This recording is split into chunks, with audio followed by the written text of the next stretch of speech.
Renee. Final thoughts, D&D Live 2019 after day 3. 12:30. Yep.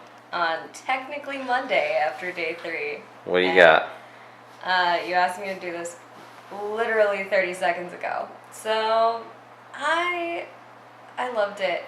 I think day 1 I would have loved to have more to do, and obviously there was a lot that we had to share about that, but the other days had a lot. I really enjoyed my first experience in an epic, and I really enjoyed talking to people, and I think my experience is probably a lot different from a lot of other attendees, so I'm aware of that, but I kind of wish I'd had more time. I spent right up until the wire talking to people, getting selfies, and having good D&D conversations. So I like the community.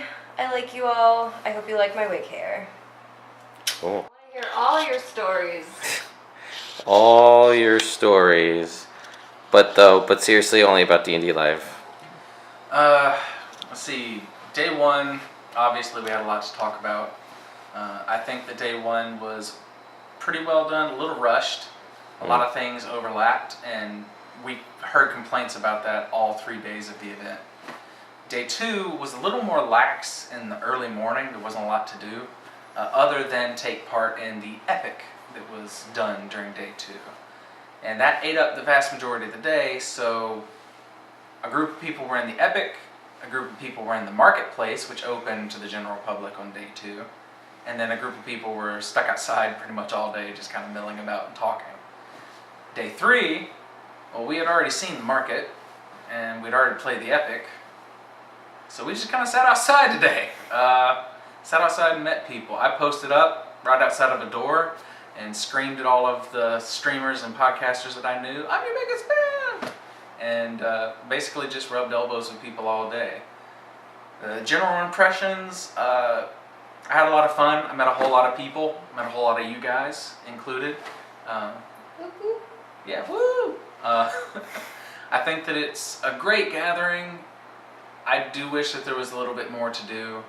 I do wish that the venue was a lot bigger. We need the extra space. And a whole lot of nerds got really, really roasted in this California sun. And not everyone came prepared like I did. But other than that, I think that it was a huge, smashing success. Just check my Twitter to see me gushing about it all day. So Anyway, so we got Renee's thoughts, we got JB's thoughts. I thought I'd give you my thoughts. So, yeah, I'm going to echo pretty much what they said. I played the epic, which was good. It killed time, 3 hours per epic, which was good.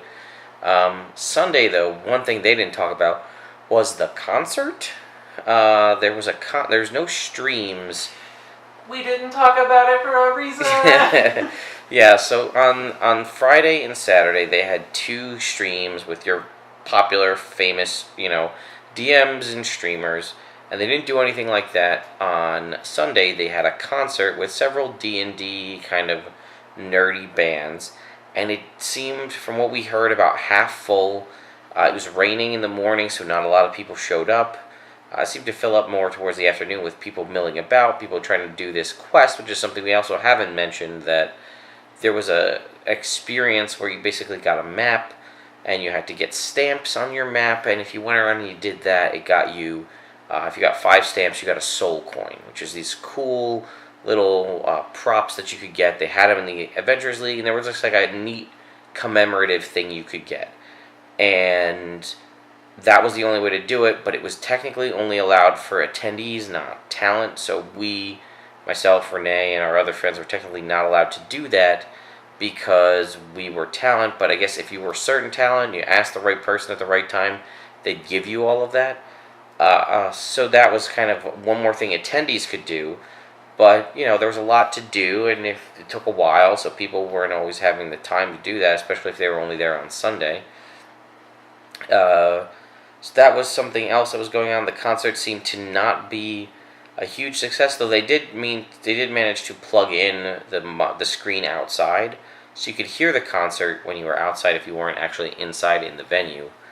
And my only other thing, that I would say, Renee and I streamed today, which was interesting. The lights went out before our stream started, so there was no lights in the entire marketplace for about 5 minutes or so before we started.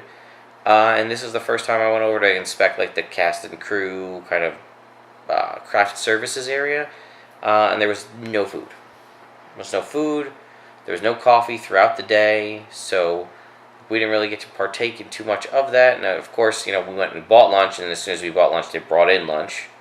So there's a minor complaint that I have about that. I mean, having not really had too much experience on that, but it was good. Everybody, cast, crew, talent got T-shirts, so that was a cool little thing they gave us towards the end there.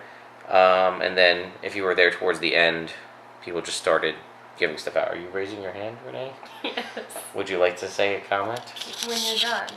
Oh, hi. I would like to say that God, I didn't want to interrupt you. Nope, do it. It's happening. It's live. We're doing it live. Yeah, we had there was a lot of kinks to work through, but I do want to add to what I said earlier. I'm really excited to see what they do in the future, because I think that an event like this has a lot of potential, and potential to be even more than an event.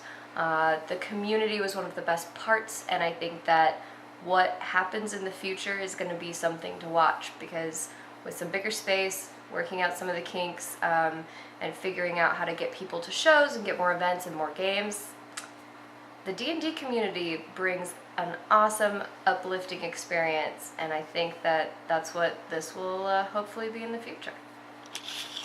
And I will echo, I did see for the first time, which I did think was kind of interesting, towards the end of the day, like right before we all left, there was one table squirreled away in the corner of those picnic benches we mentioned in the first video, where people were actually having a pickup game.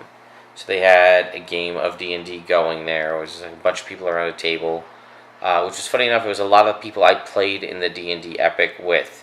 They were all running a game with some other folks. So that was really cool to see that, but there should have been a space in my mind dedicated for that, to encourage that kind of a thing.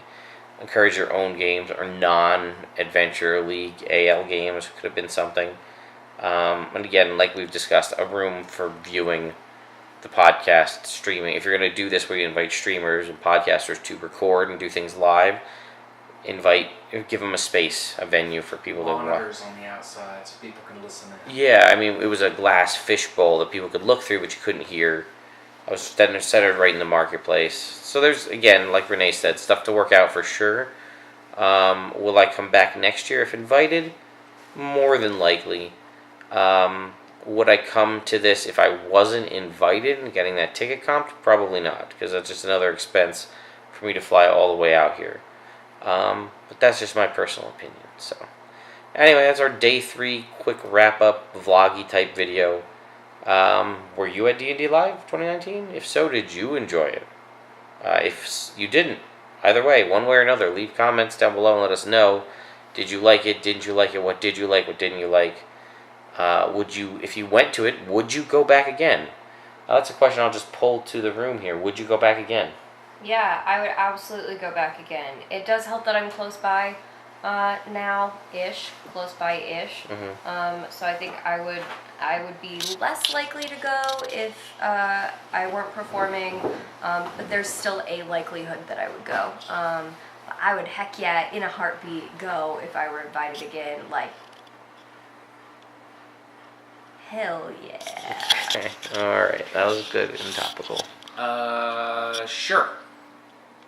No, actually, I would really like to, especially since Ted and I found out that you can get media passes to do interviews and product reviews and all that kind of stuff that they didn't tell us about this year. So next year, we might actually have some good stuff to put up on here for you guys. So I would love to do that in the future. This was a great venue for that. Yeah, I'll agree. No one, as far as I know, again, myself and JB for sure, no one knew media badges were a thing. I didn't even see a single media badge.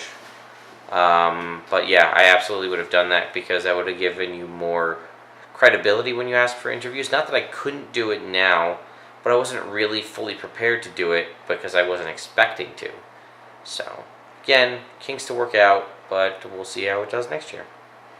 Anyway, guys, I hope you enjoyed that. I'll see you next time.